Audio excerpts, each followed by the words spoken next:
Okay, I'll just start and then just raise your hand. Danielle, just talk us through thoughts on the match, on how your opponent played and how pleased you are to get through to the third round. Yeah, I wasn't super surprised by how Destanee was playing. I remember seeing her a couple of years ago and always thinking that she would end up making a good run and having a great career. And yeah, obviously very talented and was doing a lot of things too well at times. So I just had to try to, hang in there and do everything that I can. And yeah, luckily I found some momentum there back in the end. Okay, we'll start with Mark.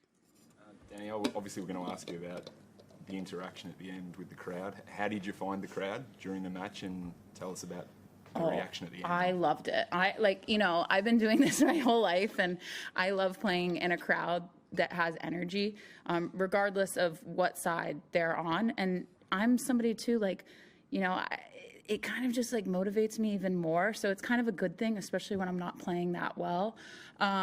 So I think it really helped me in the end and just helped me concentrate more and challenged me at times, and just, pushed me kind of through the finish line. I was really happy too, in the end, when I finally got momentum, I'm like, well, if I'm going to be out here for 2.5 hours and putting up with all these people, I might as well just take the bigger paycheck, right? And I was super happy to do that. And one of the greatest things about being a professional athlete is the people that don't like you and the people that hate you, they actually pay your bills. It's kind of a cool concept. And, obviously my professional career is not going to last forever. And so I just remind myself every day, when I have that kind of stuff, they're paying my bills. Every person that's bought a ticket to come out here and heckle me or, do what they do, it's all going towards the Danielle Collins Fund. So, yeah, bring it on. I love it. Where are you going on holiday? So me and my group of girlfriends, we love a 5-star vacation. So I can guarantee you that check is going to go towards our next 5-star trip, hopefully to the Bahamas. We like boats. We like big boats. We like yachts. So, we'll post about it and let you guys know how it goes. Dan. Yeah, you? Did you have a question? Why do you think the crowd turned against you to that extent in that match? Oh, I think in a lot of ways. Look, Destanee is from here, and, I think they really wanted for her to win badly. I think there was a lot of people that were super drunk and had a hard time controlling themselves and were really excited. I think, too, they wanted to continue seeing a good, long, hard match. But, yeah, look, I'm from a different country and here competing against someone that's from here, and ultimately it was a pretty cool environment, I thought. Even though it was pretty rowdy, this girl loves it, so. Over there? Yeah. You. Yeah. Yep. Does it phase you at all? I guess sort of being maybe even the pantomime villain going forward, when you play Madison the next match, if a few of these guys remember it, it seems like it doesn't bother you. Does it spur you on? All I have to say is, good luck, pissing somebody off or getting under the skin of somebody that literally doesn't give a, can I say it? Don't say it. Seriously, good luck trying to get under the skin of somebody that really doesn't care. Okay, Mark? Can I ask you about the timing of the medical timeout with your foot? Yeah. It didn't seem to be an issue in the final set. People on the outside might look at it and go, the timing was to try to put Destanee off. Can you talk us through it? What the issue was there? Yeah, of course they're going to say that. It was very obvious. I was struggling with getting my legs on my serve. I was missing a lot of serves, and I was having to compensate quite a bit because every time I put my foot in flexion, I was kind of doing this weird thing with my back leg, and I was missing a lot of serves because of it, honestly.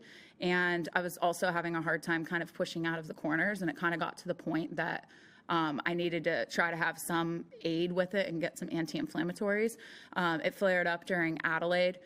I haven't had any pain with it since, and all of a sudden, I think just from all the pounding, especially on takeoff and trying to put it in flexion, everything you do when you're walking, you're putting your foot in flexion. So I needed to have some assistance on it, and it just was progressively kind of getting worse, and I just really needed it. So I try to only use the medical timeouts when I am in pain. I don't need to play head games with the level that I play at. And yeah, I felt like it did help me in the end because I did start serving quite a bit better after that. I feel like I kind of adjusted, you know, and started going back to what I do with my feet on my serve a little bit better, and got some momentum on the serve. And I was pushing out of the corners and running down a few more balls there in the end, so it was helpful.